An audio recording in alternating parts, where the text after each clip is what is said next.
नमस्कार दोस्तों। द्रौपदी मुर्मू देश की 15वीं राष्ट्रपति बनने वाली हैं। चुनाव में उन्होंने अपने प्रतिद्वंदी यशवंत सिन्हा को काफी पीछे छोड़ दिया है। उनकी जीत के साथ ही भारतीय लोकतंत्र के इतिहास में एक गौरवशाली अध्याय जुड़ने वाला है। बता दें कि द्रौपदी मुर्मू देश की पहली आदिवासी और दूसरी महिला राष्ट्रपति बनने का गौरव प्राप्त किए हैं। चुनाव की शुरुआत से ही उड़ीसा की द्रौपदी मुर्मू की जीत तय मानी जा रही थी। अपने जीवन में अनगिनत संघर्षों के सामना करने के बाद इस मुकाम को हासिल की है। संथाल आदिवासी परिवार में हुआ था जन्म। 64 वर्षीय द्रौपदी मुर्मू उड़ीसा की रहने वाली हैं। उनका जन्म 20 जून 1958 को एक संथाल आदिवासी परिवार में हुआ था। उन्होंने अपनी शुरुआती की पढ़ाई ऊपरबेड़ा के राजकीय उच्च प्राथमिक विद्यालय से की थी। इसके बाद उन्होंने भुवनेश्वर से रामा देवी महिला विश्वविद्यालय से अपनी पढ़ाई पूरी की। इनके पिता का नाम वीरंची नारायण टुडू था। इनके दादा और पापा दोनों अपने गांव के प्रधान रह चुके थे। द्रौपदी मुर्मू ने श्यामचंद्र मुर्मू से विवाह किया और उनके दो बेटे और एक बेटी थी। लेकिन उनके दोनों बेटे और पति की अलग अलग समय पर अकाल मृत्यु हो गई। उनकी एक पुत्री है जो विवाहित है और वो भुवनेश्वर में रहती है। अपने करियर की शुरुआत उन्होंने एक शिक्षक के रूप में की थी। इसके बाद उन्होंने उड़ीसा के सिंचाई विभाग में जूनियर असिस्टेंट के पद पर काम किया। लेकिन कुछ समय बाद काम छोड़ दी और 1997 में पार्षद का चुनाव लड़ा। यहाँ से उनकी राजनीतिक करियर की शुरुआत हुई थी। साल 2000 में वो विधानसभा की चुनाव लड़ी और एमएलए बनी। फिर 2015 में उन्हें झारखंड का राज्यपाल बनाया गया। राष्ट्रपति के रूप में निर्वाचित होने पर भारत की पहली आदिवासी और दूसरी महिला राष्ट्रपति हैं। द्रौपदी मुर्मू का चुनाव हो जाने के कारण महिला सशक्तिकरण के लिए बेहतर संदेश है और भारत के आदिवासी समुदाय के लिए भी बेहतर है। राष्ट्रपति को दी जाने वाली सुविधाएं। भारत के राष्ट्रपति का वेतन 5 लाख प्रति महीना होता है। इस मासिक वेतन के अलावा भी राष्ट्रपति को कई तरह के भत्ते मिलते हैं और रिटायरमेंट के बाद भी जीवन भर निःशुल्क मेडिकल सेवाएं दी जाती है। पेंशन के रूप में 1.5 लाख हर महीने मिलता है।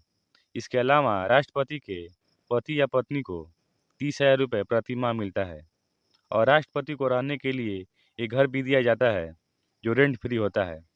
2 निःशुल्क लैंडलाइन और एक मोबाइल फ़ोन भी दिया जाता है और ट्रेन या हवाई मार्ग से एक साथी के साथ निःशुल्क यात्रा की सुविधा भी दी जाती है। इसके अलावा भी 5 निजी कर्मचारी स्टाफ का खर्चा 60,000 रुपये हर साल दिया जाता है। राष्ट्रपति का चुनाव कैसे होता है? राष्ट्रपति के चुनाव में जनता सीधे तौर पर वोट नहीं डालती, बल्कि जनता के द्वारा चुने गए विधायक और सांसद वोट डालते हैं। और एक इंटरेस्टिंग बात यहाँ पर यह है कि वन पर्सन वन वोट की पॉलिसी लागू नहीं होती है। प्रेसिडेंट के चुनाव में सबसे ज़्यादा वोट हासिल करने से जीत तय नहीं होती, बल्कि प्रेसिडेंट वही बनता है जो वोटरों यानी सांसद और विधायकों के वोटों की कुल वेटेज का आधा से ज़्यादा हिस्सा हासिल कर ले। यानी इस चुनाव से पहले ही तय हो जाता है कि जीतने वाले को कितने वोट यानी वेटेज पाना होगा। इस समय राष्ट्रपति का चुनाव के लिए जो इलेक्टोरल कॉलेज है जो राष्ट्रपति का चुनाव कराती है, इसके सांसदों के वोटों का कुल वेटेज 10,98,882 है। जो जीत के लिए कैंडिडेट को हासिल करना होगा 5,49,442 वोट। जो प्रत्याशी सबसे पहले यह वोट हासिल करेगा वो राष्ट्रपति चुन लिया जाता है। आइए अब देखते हैं एमपीज और एमएलए के वोट का वेटेज कैसे निकाली जाती है। विधायक के एमएलए के मामले में जिस राज्य का विधायक हो उसकी आबादी देखी जाती है। वेटेज निकालने के लिए प्रदेश की पॉपुलेशन को इलेक्टेड एमएलए की संख्या से डिवाइड किया जाता है। इस तरह जो नंबर मिलता है उसे फिर 1,000 से डिवाइड किया जाता है। अब जो नंबर आता है वहीं उस राज्य की एमएलए की वोट की वेटेज होती है। इस फार्मूले के तौर पर सारे अलग अलग राज्यों के एमएलए की वोट की वेटेज होती है 5,43,231। लेकिन एमपीज के वोटों के वेटेज की गणित अलग है।